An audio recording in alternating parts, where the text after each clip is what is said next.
Welcome to a real cult classic where we talk about, well, your favorite cult classics. A little bit of pop culture, a smattering of old Hollywood gossip with a side of scandal and intrigue. I'm your esteemed cult leader, Megs, from the Cult of Megs on the TikTok, and this is my friend, your friend, cult elder, Auntie Amy. Amy, say hi to the cult. Hey, friends. So, Amy, Yeah, another week. if you can believe it. We're Another on. week, another another cluster of days lived by you and me. Can you believe that this is our 11th podcast? Well, I mean, technically, it's not our 11th, but I think it's our it's the sixth it's our together, sixth, I think, together, but but 11th in total. I feel like 11th you're with me in spirit for the intermissions. always. Hmm. I mean, I do listen to them ahead of everybody else, so I feel like that's true. Hmm. No, I can't believe it. Again, it's always just so fun and becoming a little mini expert on different subjects. Bi-weekly is actually really good for my brain because I'm self-conscious that I'm losing my, you know, getting older You and gotta exercise the old walnut. yeah, better than crossword puzzles. Do you Everyone find should do a yourself podcast. spewing random facts to people from your research? It depends. When I'm watching House of the Dragon with my husband, I definitely will pause certain parts to fill him in on backstory that I think he's missing out on that will enrich his viewing experience. So that stuff, yes, but in general, I'm not sure. Not probably not. No, you've become like the pop-up video for Game of the Dragons. Yeah, for my husband. And anyone who will listen, that I enjoy sharing knowledge about, but there are elements too, though. I was reading a book on Saturday, Stoner by John Williams, Hmm. and I started reading the first chapter and my husband was like, "What are you reading?" And I apparently told him the story in such vivid detail and so accurately in a chronological sense that when he started listening to it on an audio, like in an audiobook format, he was shocked. He said, I don't understand how you recalled that in such great detail. And I said, it was fresh, but I think anything when it comes to writing, anything that really grabs my attention, You have a little vault. I have a little You have like a vault, little vault of filing system of but I safety am deposit boxes of information. Yeah, that's a nice way to think about it. But for everything else, everything that's really useful, I don't remember anything. That's It's because it's it's not actually awful. useful. Well, that's right. I mean, I guess it Taxes, who depends. needs to know how to do that? Yeah. Who needs to know how to do all the important life stuff? Not me. But how has your week been? My week's been okay. It's been rainy, which has been weird. And now it's muggy today, which I don't like. Yeah. Good. The rain has been good for the forest fires. That's true. It was smoky. Was it smoky where you are? I don't know. I was telling you that I was feeling a bit off. Like I felt my I've been getting headaches in this weather and just It was yeah. cloudy and then it would be sunny and that barometric pressure, that Yeah. definitely impacts you. But Yeah. we were getting the smokiness in our building. It was definitely like our HVAC's on the top and it was pulling it in. Oh And you go out in the no. hallway, which Oh, was that's not great for good. those like 3 days that we didn't have any elevators and I had to walk up 10 flights of stairs. Was it? I thought it was like 2 weeks. It felt like every It time I felt like talked to two you. weeks, Yeah. but I'm they were like, down. We have one now. We have a new brake coil. So yeah, well, no, they're fixed now. We're I'm good. glad. I'm glad nobody wants to be walking up that amount of stairs. Mm-mm. Not with these old knees. Not with these failing lungs, these asthmatic lungs. Stairs are no joke. Have you ever done the gross grind or whatever it is? No, I would Nathan. Some of my friends tried to get me to do it many years ago. Nathan was like, "You will die. You will die," because Yeah. I need to use my relief inhaler, and my body isn't used to that much, and I get the shakes from it. It makes me feel like absolute garbage. So I can't do it. So we were taught, you and I, well, everybody I think knows how nostalgic we are at this point. So we were talking about two of our favorite things growing up, which was Beanie Babies and Lisa Frank. Now, Yeah. Amy, you were quite the Beanie Baby collector. So you've taken Beanie Babies. So I'm going to let you take this one away, you little Beanie Baby enthusiast. Oh, with pleasure, my friend. All right, so Beanie Babies were launched in 1993 and became a craze in 95 and 96. And I thought they'd be an interesting topic because A, they are deeply nostalgic for me, because as you've said, I was an avid collector back in the day with my mother as an accomplice because I did not have my own income at the time. And B, at the height of this Beanie Baby insanity, it felt a bit like a cult. So, very appropriate for this channel, methinks. Megan, I don't know if you collected Beanie Babies. Did you? Not with the veracity that you did. I had a couple. I remember getting the ones from the Happy Meals. Do you remember when Happy Meals had them? My I think you're mother, referring to teeny beanies. teeny beanies.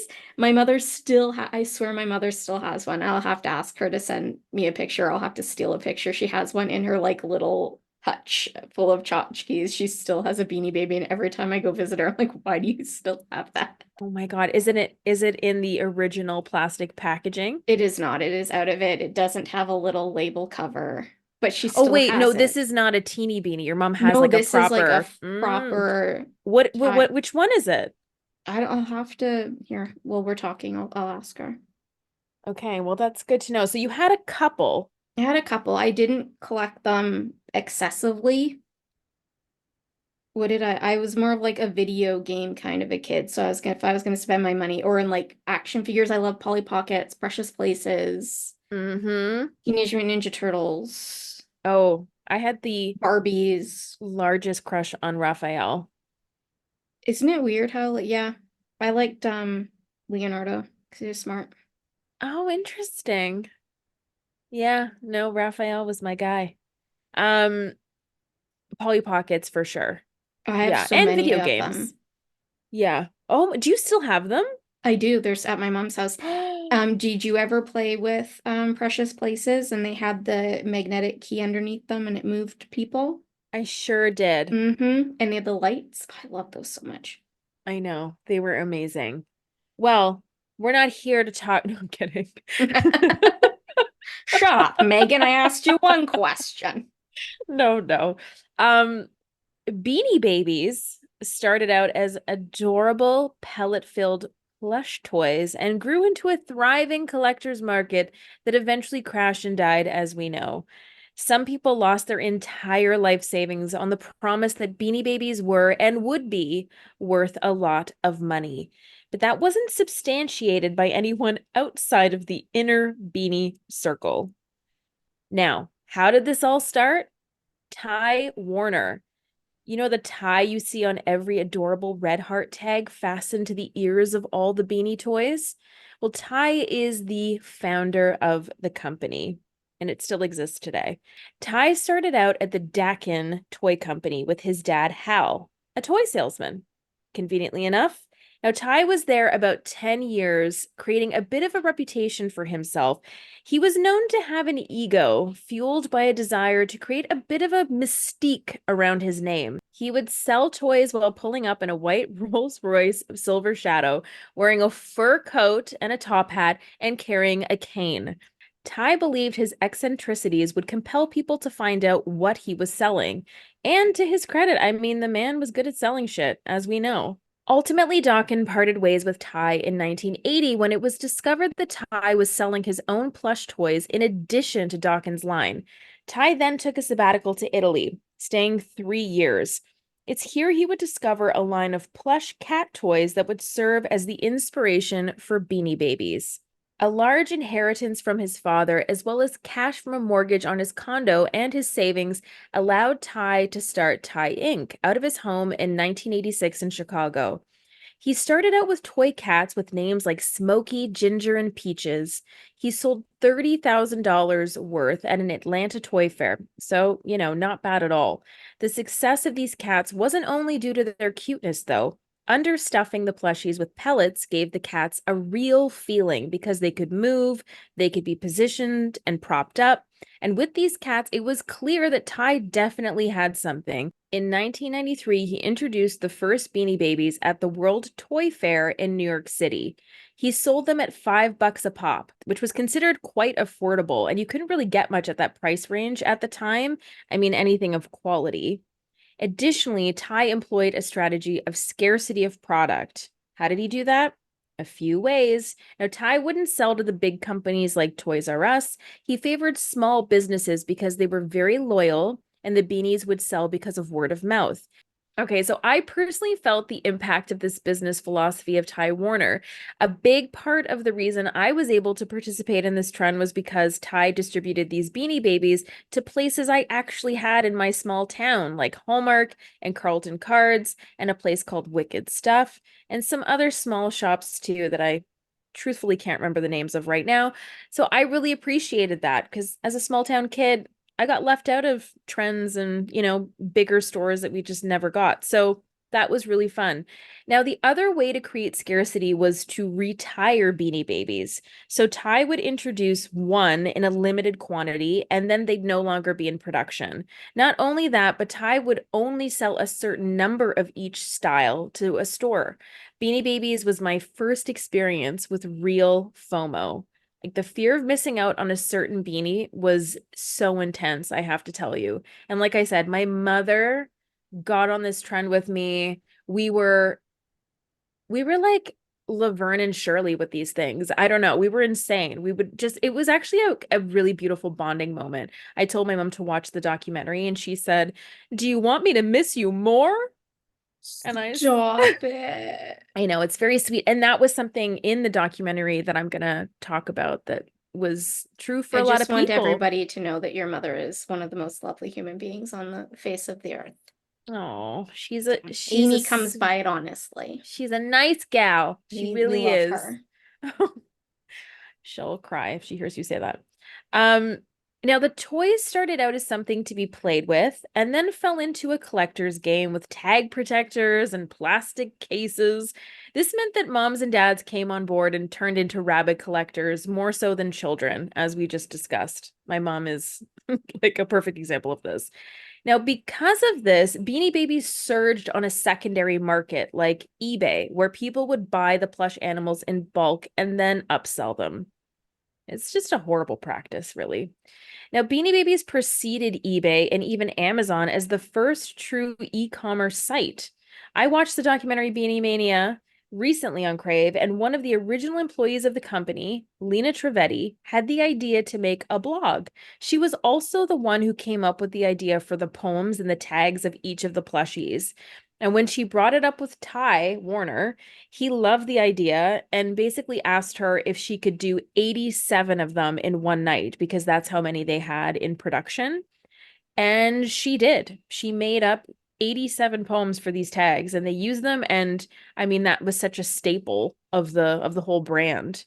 It was part of the fun of reading the names and whatever poem was attached to the Beanie Baby. Anyway, we'll come back to Lena because there's some other stuff about her.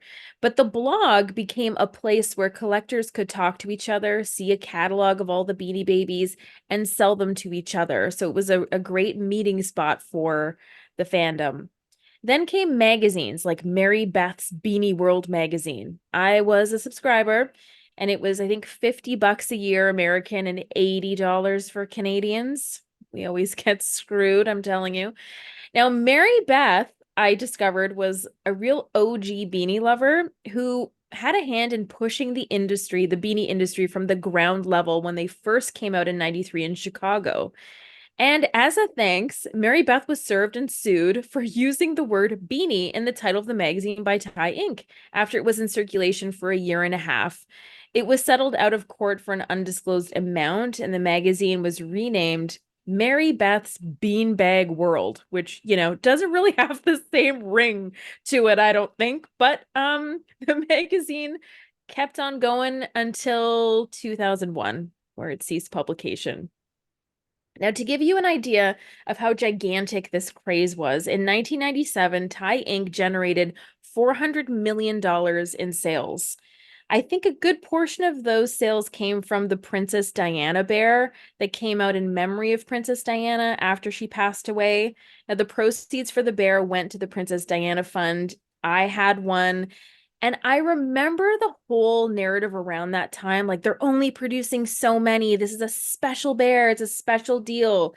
And looking back on it, I feel like it was really kind of weird and maybe gross. Like people love Diana so much, and it feels like it sort of took advantage of that a little bit. And in reality, Ty did end up producing way more of that bear than they alluded to. So the value that they, tried to cram down our throats, just wasn't what it ended up being. It was sort of a mass-produced bear. And again, if the proceeds went to something good, that's great. But man, that was such like a very specific time. I remember where I was in time and space when that came to light that she had passed away. It was such a moment. Do you remember that? Like just turning on your TV and hearing that Princess Diana was no I was longer? in my living room on my couch. My dad was sitting in his chair. My mother was in the bathroom, and I jolted up and ran down the hallway screaming Princess Diana was dead. I remember it and I remember Yeah. crying Yeah. because I couldn't imagine because we're like around the same age as Harry. Yes, Being their exactly. age and like losing my parents was the idea was devastating. I remember like sobbing because I Yeah, felt so bad for them. it felt surreal. Like it didn't feel possible. I was in Toronto at the time in a hotel because we were visiting Canada's Wonderland. So it was on a vacation with my family. We were all sort of huddled around this little TV, and it was yeah, it was wild. Anyway, I have the bear, Megan, if you want to see it at a special time and place. It's not here, but it's at my parents' home. That's the other thing about these, my poor Is it in one of parents. those collectible acrylic cubes? I Like think I had one for her. Like I'm telling you, I think I really bought into the narrative that this was the gonna Rose and be, Beauty and the Beast. yeah, like I was gonna be rich. Um, I just in truth, can I be honest with you? The whole like these are gonna be worth a lot of money. I think that was something my mom was more interested in. I used it as a ploy to get them because I just loved them. Like I thought they were adorable. You know my obsession with Mm-hmm. anything stuffed animals. You love a tchotchke. Yeah, so I'd always be like, "Come on, mom, like this one's gonna be worth a lot of money." But then those ones you couldn't play with them because they had to be Mm-hmm. put away. And my poor mother, I think we're just talking about this because she, my whole life, has been so indulgent of all of my stuffed animal obsessions and toy obsessions. And I think it's because she's really repairing some childhood wounds. Not that she had the best childhood ever, but she was only allowed like one doll, and it was like in a glass case and she couldn't play with it.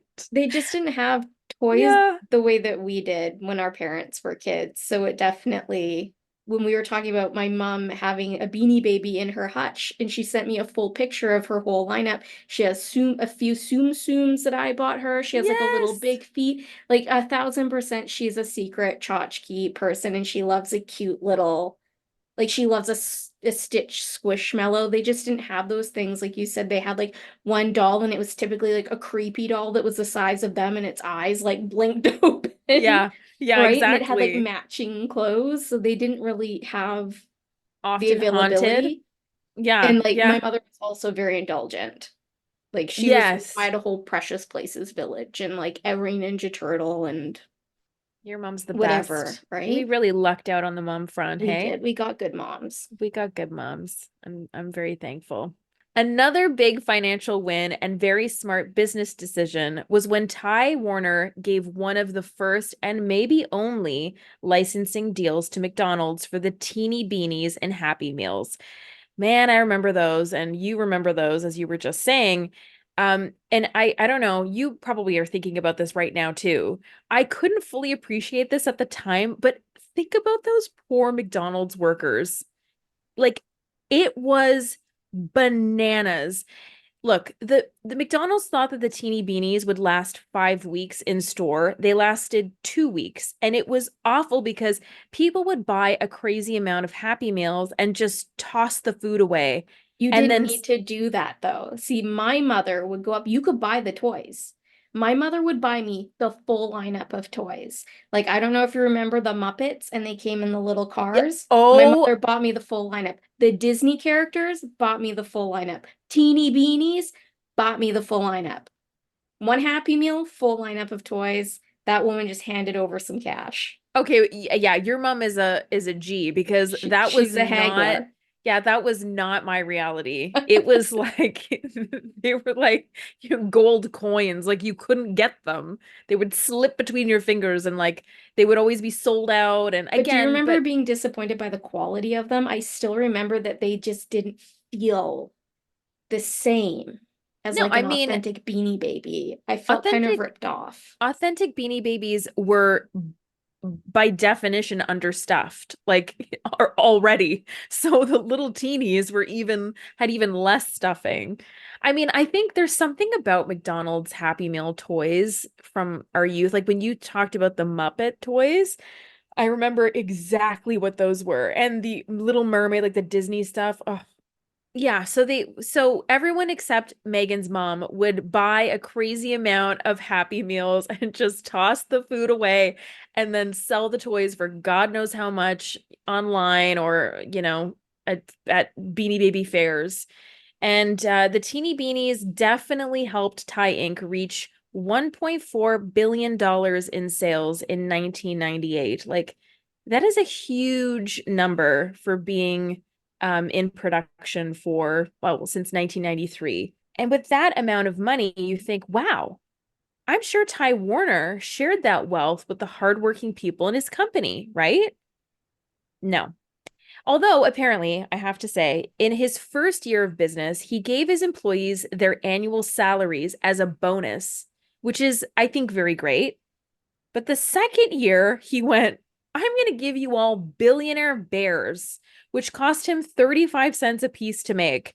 And the people who worked in the factory who received these bears as gifts weren't exactly being compensated all that well, if you can imagine, for their hard work. But they did know that the bears could fetch around $6,000 because they were a limited edition bear, like actually. But here's the thing, they were all numbered.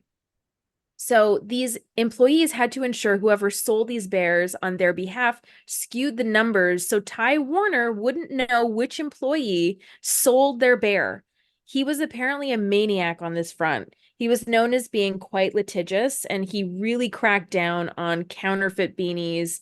And as we know, poor Mary Beth and her magazine, he had zero tolerance for this stuff. So remember Lena Trevetti, the one of the first employees of the company who thought of all the poems and wrote the poems. I think in the end, by the end, she wrote 137 of them.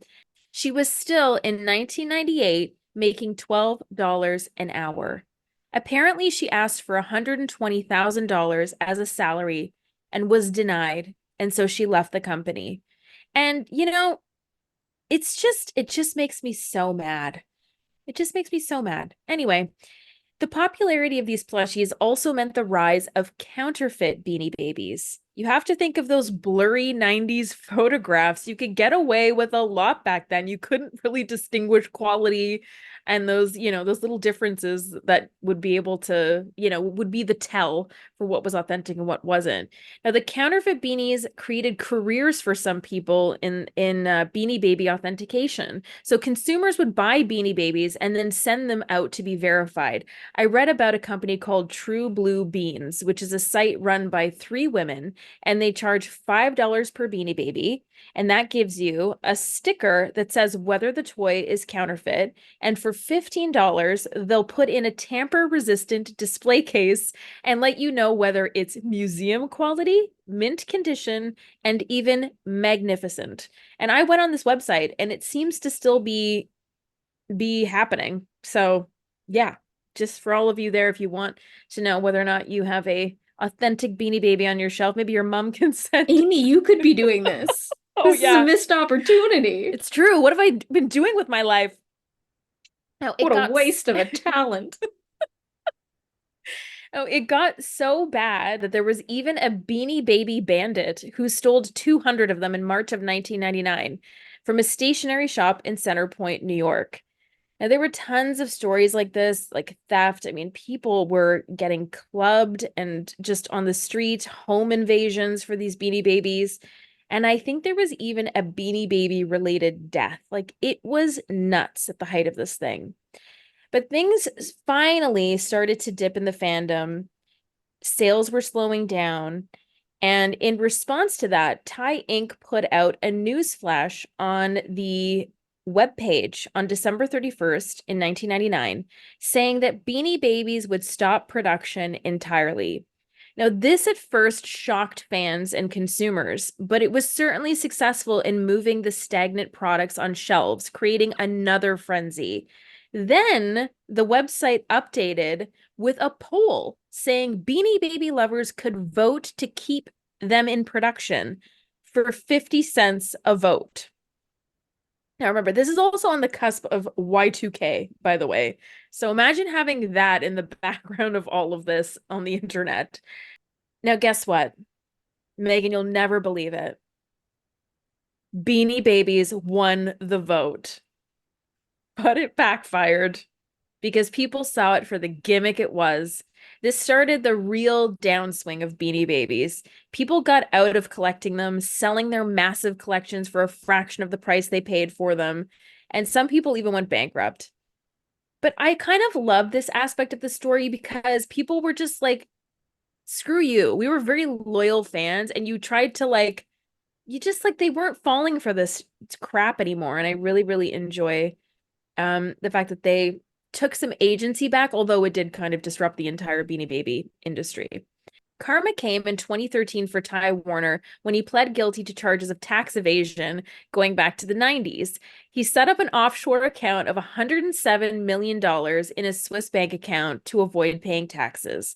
And he was facing a potential sentence of up to 5 years in prison, and he got 2 years probation and community service. The judge attributed Ty's public embarrassment and charity work as justification for the ruling. And now Ty Warner, as of 2024, is worth about $6.6 billion. And as I discovered, you can still buy Beanie Babies, like new Beanie Babies, not from eBay, but on the Ty website. I mean, there's iterations now. They're like, they have those big glassy eyes and they're sort of sparkly. I hate those. Those one, yeah. I Okay, yeah. don't like them, but Yeah, they they're have freaky. ones that like harken back to the original. And I was like, the original ones, I was very surprised to see that.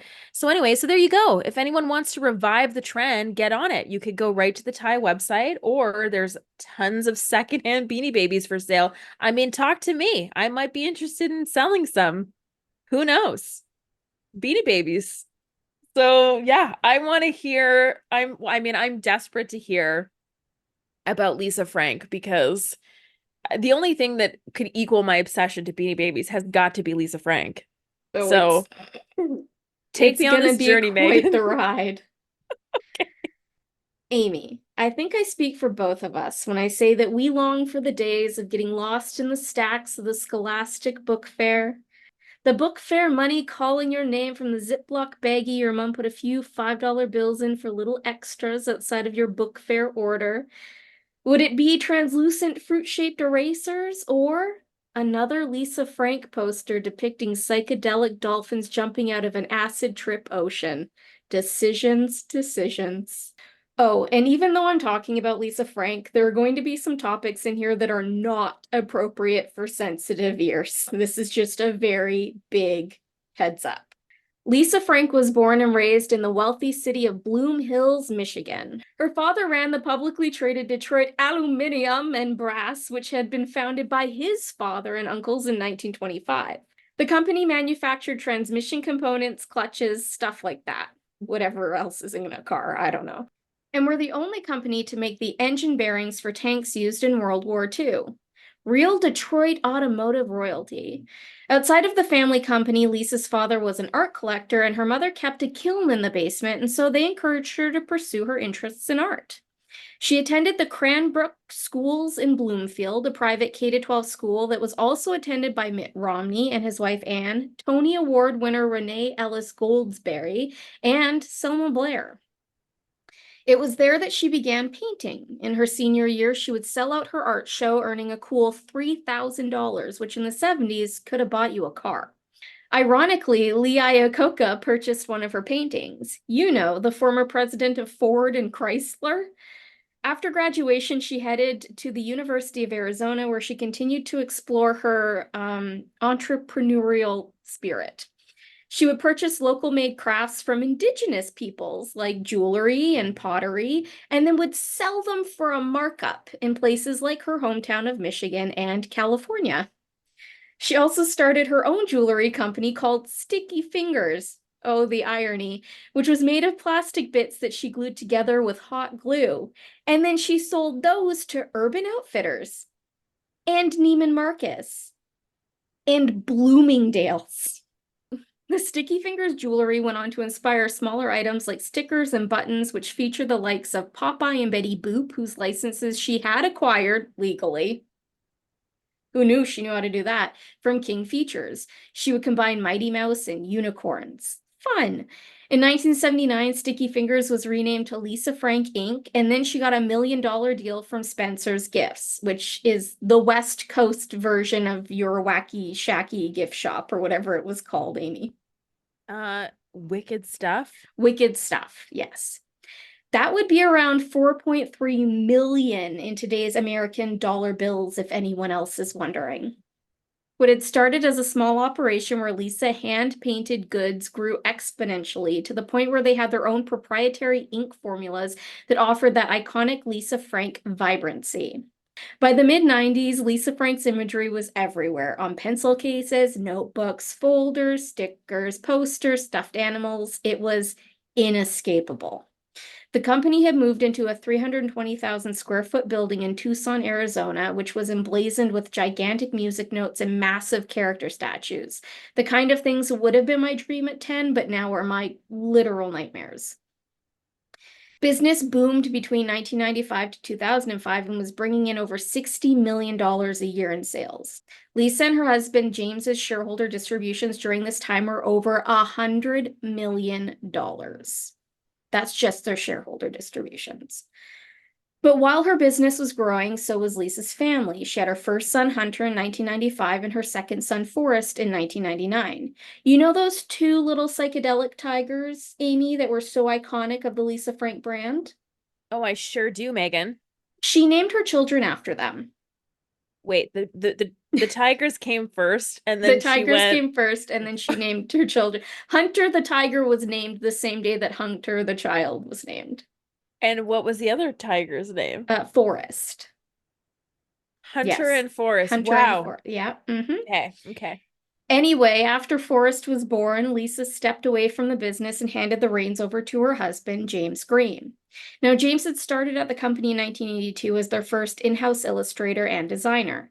It wasn't too long before he started a romantic relationship with Lisa and started making his way up that corporate ladder. Well earned, I'm sure.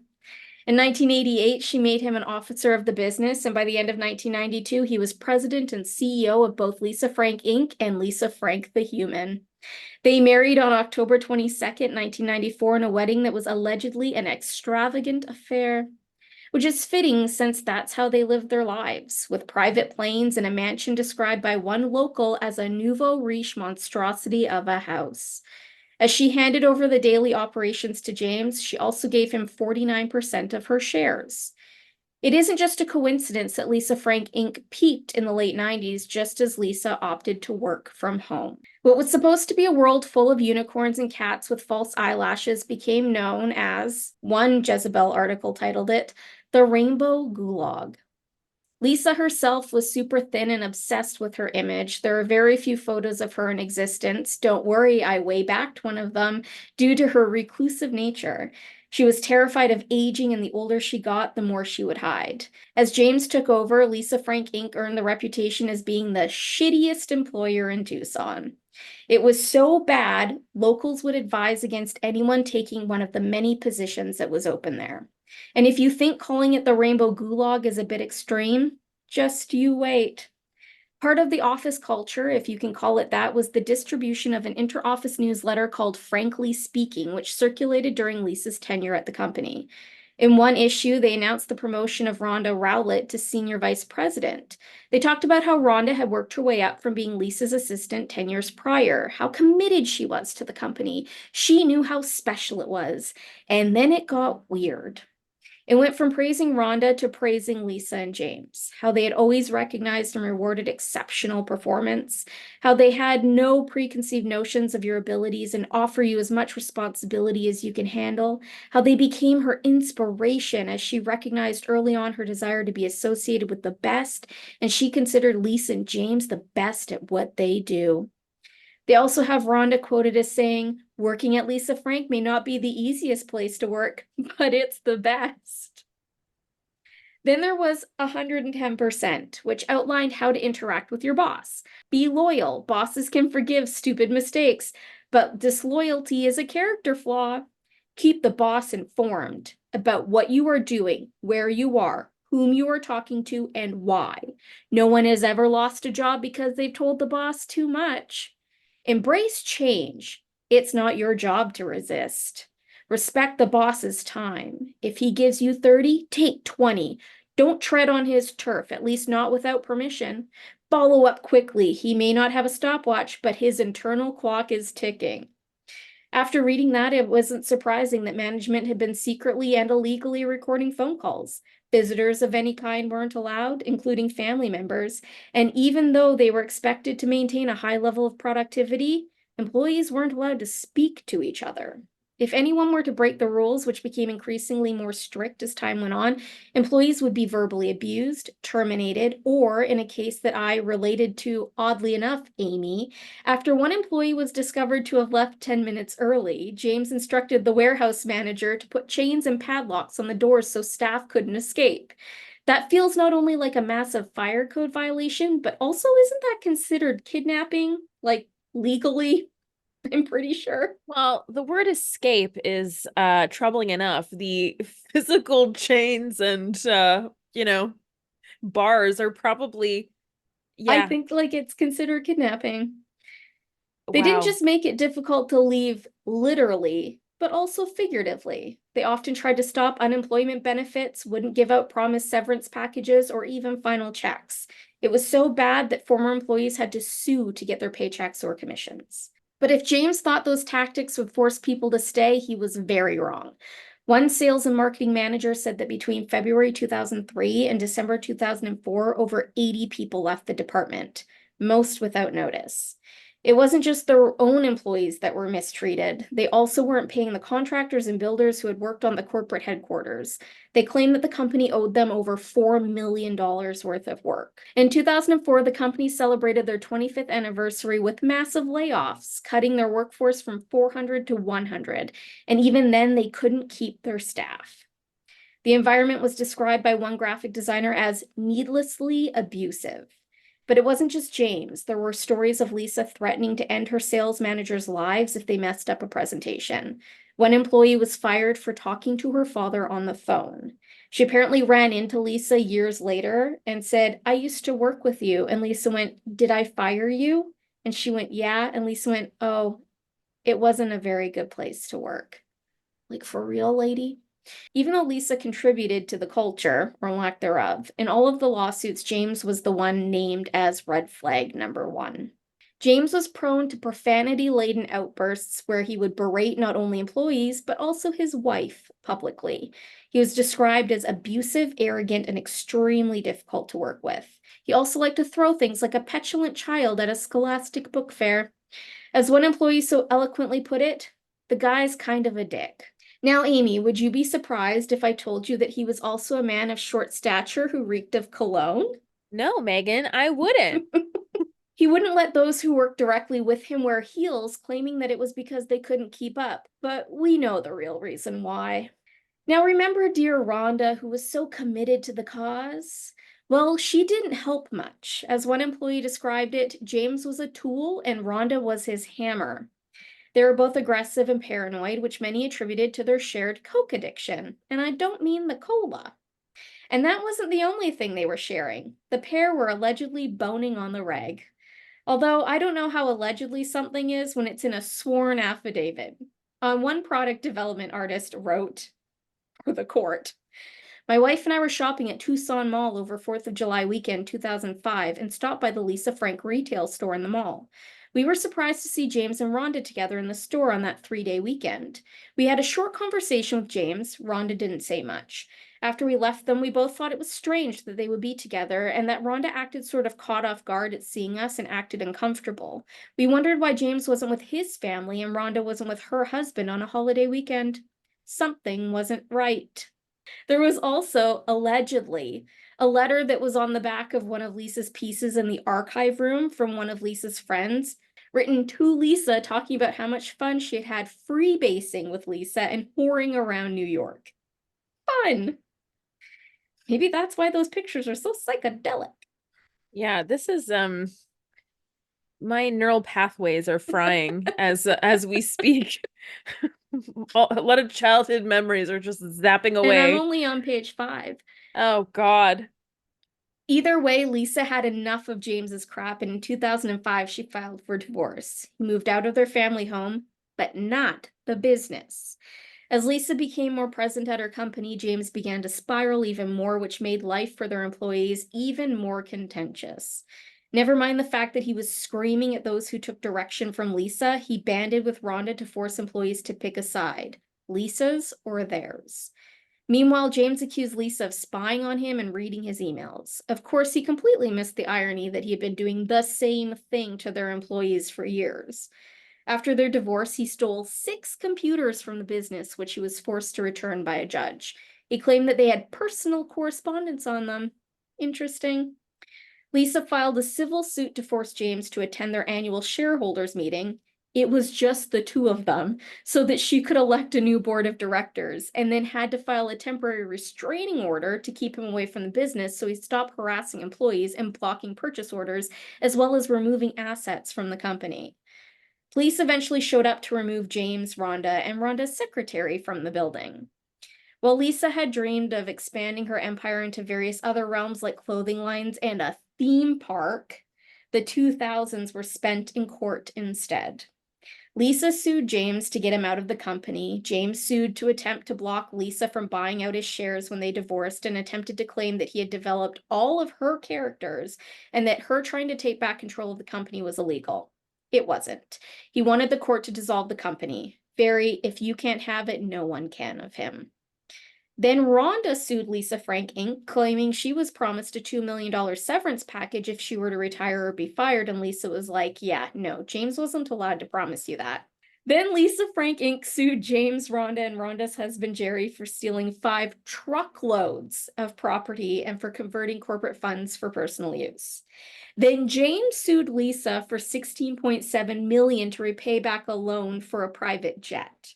Then 2 years after that, he sued Lisa for $2.2 million, which he claimed was his share from the sale of said private jet. And then this one really hurts my head. Green Bean Investments sued Lisa Frank Inc. Now, Green Bean Investments was owned by Lisa and James. James and Lisa each had a 47.5% stake, and their sons each had a 2.5% stake. Green Bean owned the property that Lisa Frank Inc. sits on.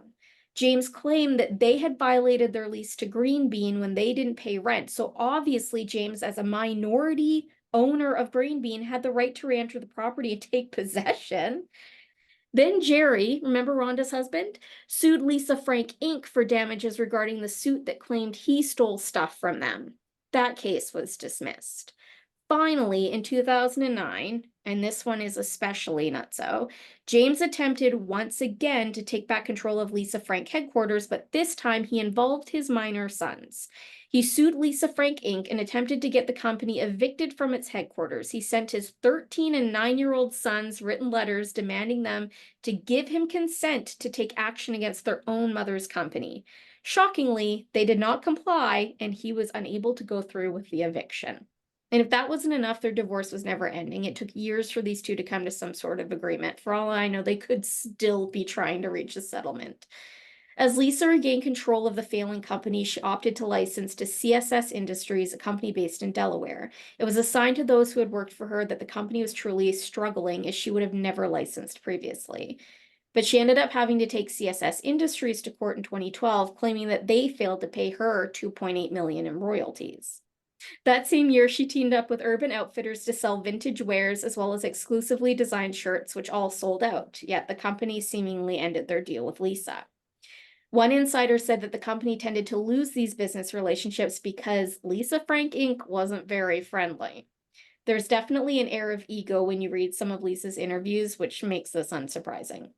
James went on to convert from Judaism to Christianity and founded a faith-based clothing line called James Christianman, trademarked. The website is still up, don't worry, I used incognito, but the apparel store appears to be no longer. Sorry, no Christian men shirts for you. He's just a fool for Jesus. That's literally what the website says. It's just a fool, but obviously his previous employees find it laughable as the man seemed to not care about any Holy Spirit during their time working with him and said that it seemed like just another way for him to exploit people for his own gain. His parent company, Salvation LLC, had Rhonda as its vice president. Cute. One of their trademarks they've registered is Blame James. Lisa Frank's warehouse shut down in 2013, and as of late 2023 was still listed for lease when Lisa Frank popped up a video on the TikTok showing two of her psychedelic mascots looking at the rainbow-painted building, which sits on Lisa Frank Avenue, by the way, captioned with, "We're back." While Lisa Frank Inc. missed the resurgence of retro trends in the mid-2010s, they've come back in full force, capitalizing on Gen Z's fascination with 90s trends, as well as the deep, dark depression millennials have been in since realizing we will never afford the life we were promised back in the days of Lisa Frank pencil cases and trapper keepers. The Lisa Frank online shop is very much alive with new goods, as well as collabs with Casetify, Orly, Loungefly, Morphe, and Crocs, as you now know that Amy owns. Yep. I had to replace my other ones because my dog ate the gibbets. Well, not actually ate them, just chewed them up. They're both here now, staring, judging me. I'm sorry, I told your secrets. And while the brand does seem to be doing well, according to some very recent Reddit posts, just because Lisa's back at the helm doesn't mean things have gotten better. While the downfall of the company had a lot to do with James, Lisa's not innocent in the toxicity that permeated their company. The general consensus among locals is still that Lisa is a Nepo baby whose parents bankrolled a business that she lacked the acumen to run. What's that old saying? Some people are made to create characters for trapper keepers and others are made to sell them.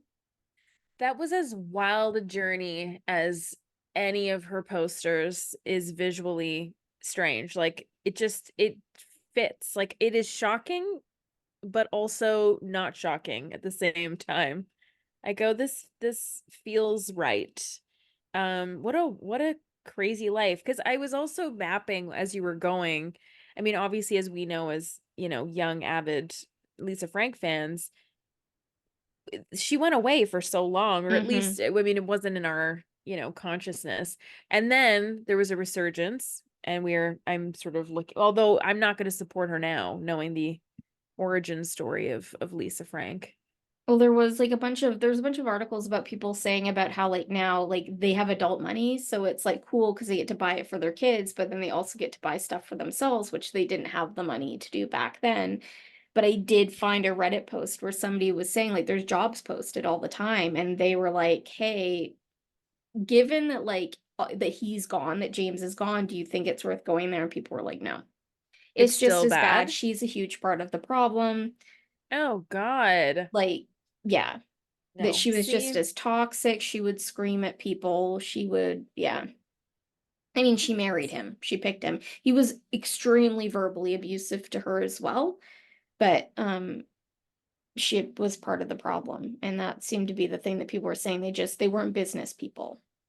And I think the best thing you can do as a person who is creative is to identify that you don't have the capacity to run anymore and to put somebody in place who does understand that part so that you can just be creative.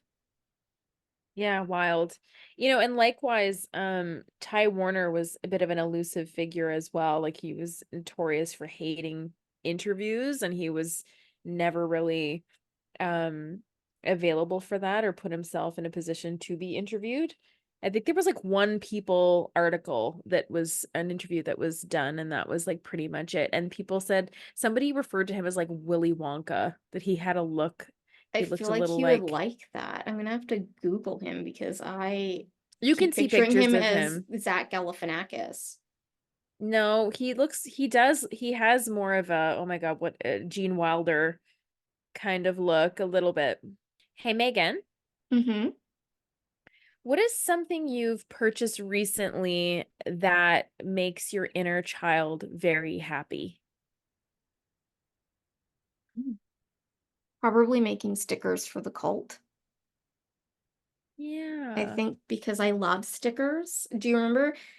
I don't know if you did this, but like sticker collecting was very big when I was in like fourth, fifth grade, and you get photo albums, and then you would Yes. put your sprite, you put your stickers in your photo albums, and like the Yeah. felt stickers and the puffy stickers and the scratch and sniff stickers, and you didn't use them. You just put them in your little photo album, and then you bring it to school and show everybody your stickers. Yeah, I I think do. that so making my own is like very nostalgic for me. Yeah, because that's not just purchasing. That's like, I mean, you're purchasing supplies, but you're designing, you're creating, and and they're an extension of something else that you really love that is also nostalgic or steeped And in making nostalgia. the cult logo that's like a theme park, one of my favorite theme parks, like a riff off of that. Because those Yes. are so nostalgic to me. Going to those places are so nostalgic. Oh, that's so nice. They're great stickers. I have them all. Thanks. Hey, Amy. Yes, So we talked about your extensive Beanie Baby collection, that's right. but did you have any other things that you were obsessive over as a kid? Yeah, I was obsessed with Pogs and like slammers, and Yeah. yeah, that I was really into that whole culture when I was in elementary school. I I still remember the remember the way they devastating, smelled. yes, yeah, and the devastating loss of like playing at recess and losing a slammer, which was Mm-hmm. like, and I had a favorite slammer, and I remember like I protected it at all costs, but I think it became such a problem. I think, you know, Canada wide or like that, I think schools banned them, didn't they? Or Mm-hmm. they tried to sort of, You you couldn't bring know, them to school anymore. no, Yep. because you were, it was causing all these problems. And kids would steal them and stuff. Because like Yeah. and I think it was also very much like a lot of things is that it kind of the when you're in a public school, you're around kids of different economic levels. Yeah. So like my parents were very comfortable and I'm an only child. So I had Yeah. this like well, I wasn't allowed to bring my elite pogs to school, but I had the full Simpson set. Oh, whoa. I had the full Nice. Simpsons one, and I wasn't allowed to bring those to school. But I think it kind of it made like a division between the kids who couldn't Yeah, really have the it's nice pogs true. or the nice slammers. It's true. Did And you though, ever, yeah, oh, yeah. no, go ahead.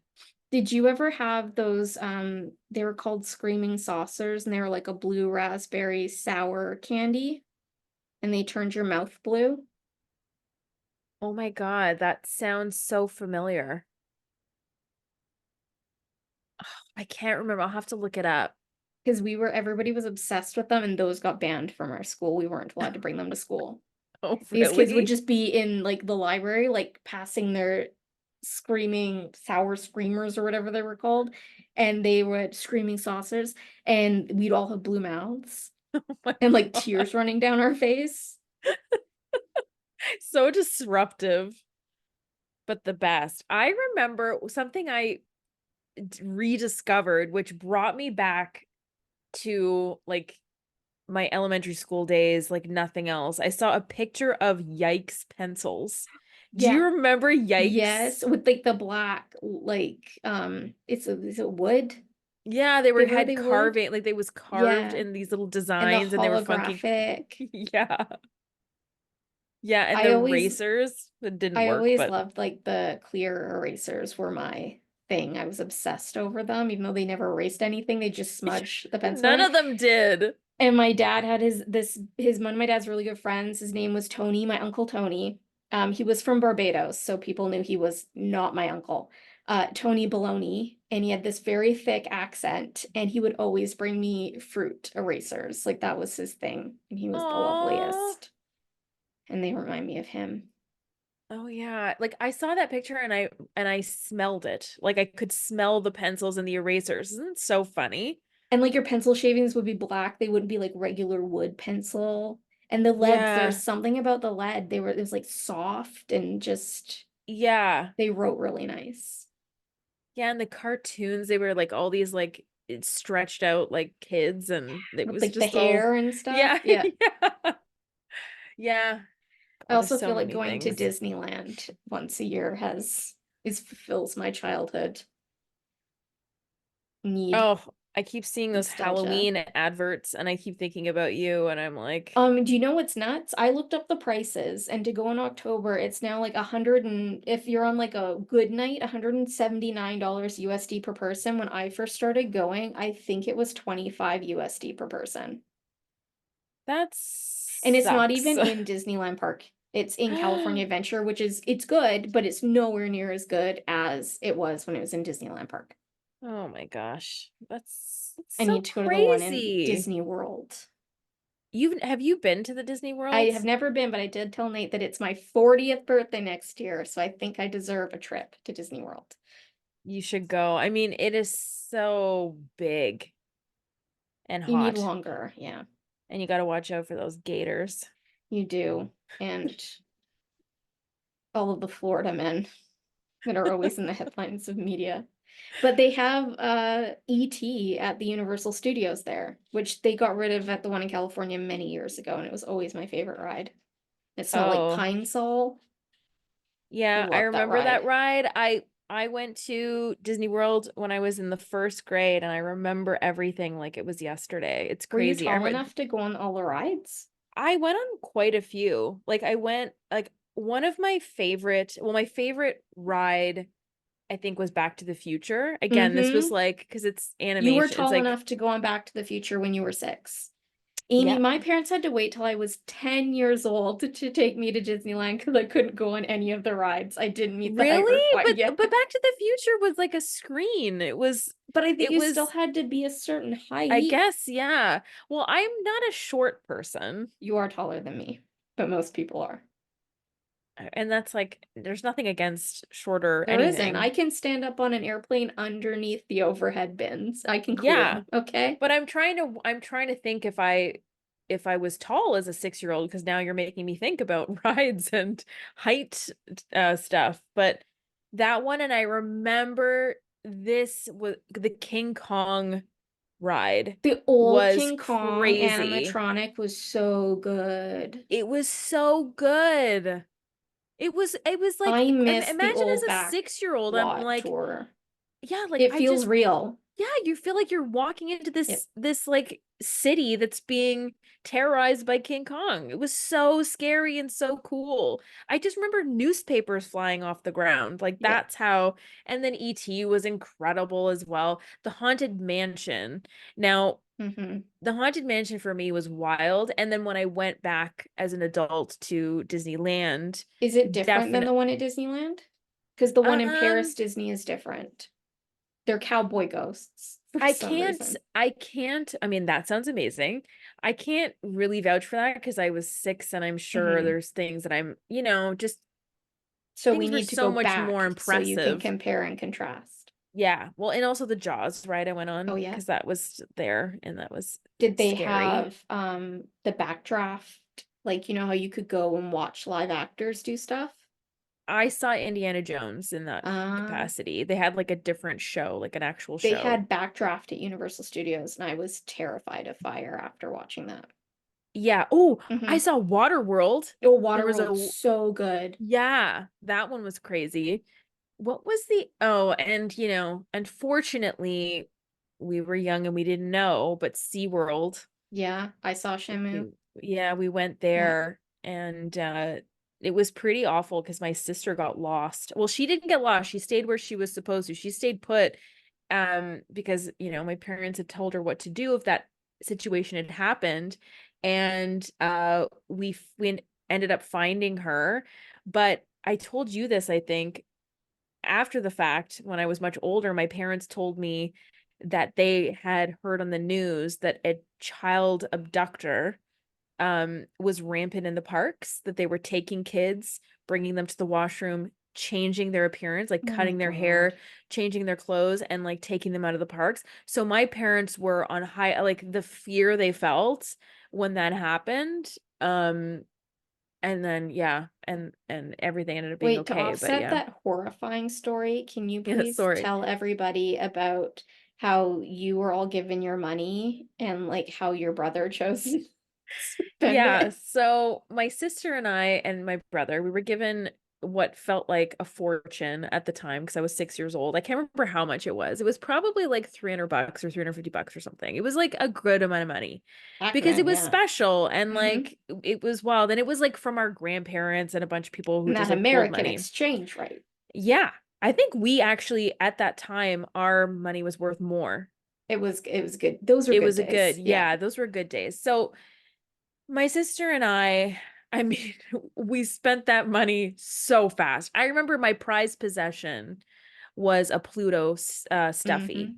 Hmm. I loved that thing. I carried it everywhere. And then we had Donald and Daisy hats. Like I had the That's Daisy hat, cute. and they were like real, like big eyes and like the beak, and it was like a real special hat.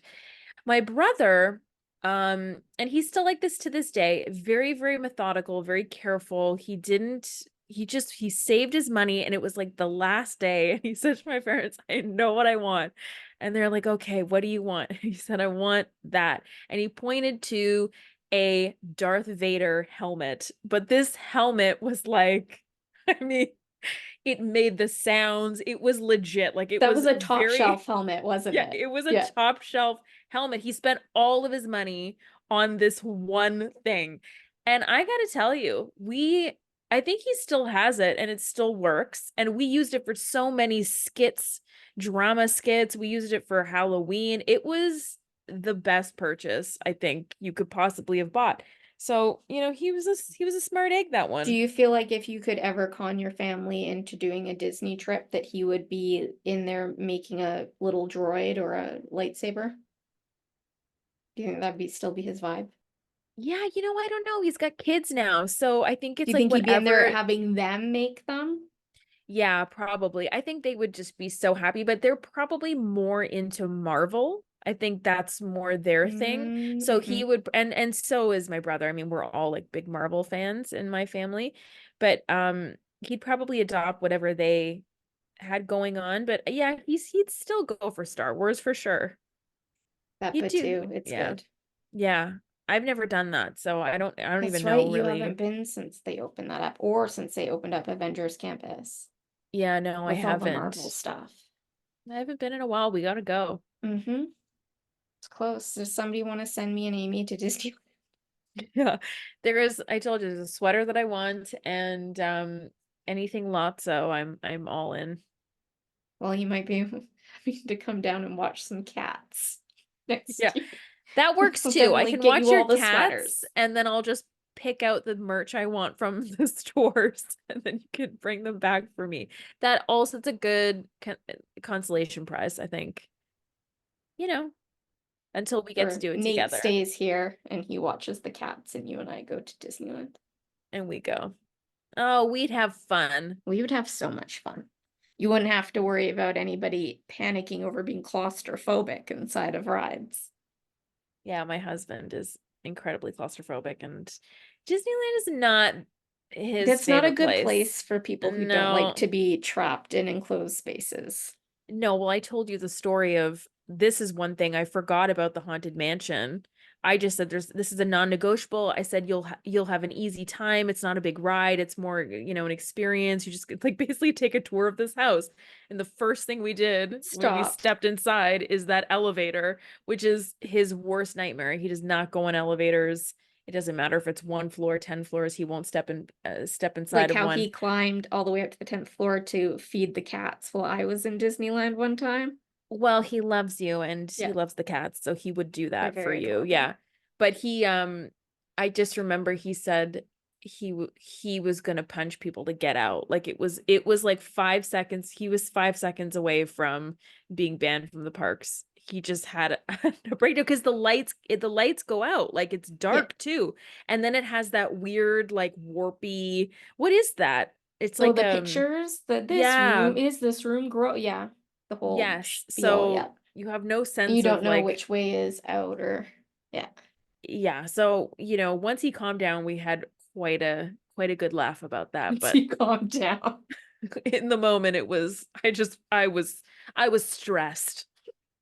I was sweating at the neck. I mean, I got trapped in Jurassic World the last time I was there, and I was perfectly fine. So You I'm a did? good one. Oh yeah, we got trapped at the top with the gigantic Tyrannosaurus No. Rex just hanging over us, and No. nobody Now, said anything. Nobody came on the loudspeaker. Nobody. They just left us at the top of how Jurassic how World. long were you I there? don't know. It felt like hours, but it was probably only a couple minutes. But when you Dear don't know what's happening, God. it feels never ending. Yeah, and I have that fear. I can't remember what it's called, but animatronics underwater, like Oh, no, what is that? tryptophobe. No, No. no. Thalassophobia is large bodies of water. I have that. But it's yeah, it's Submechanophobia. yes. Submechanophobia. Yeah, like oh my God, airplanes underwater? No. No. Yeah, No. yeah, No, no. exactly. So that's why those rides I have to be very careful. I have to kind of know ahead of time what I'm getting into. Like if I got I'll be your trapped guide. on Jaws, oh my God, I mean, I would be a basket case. A basket case.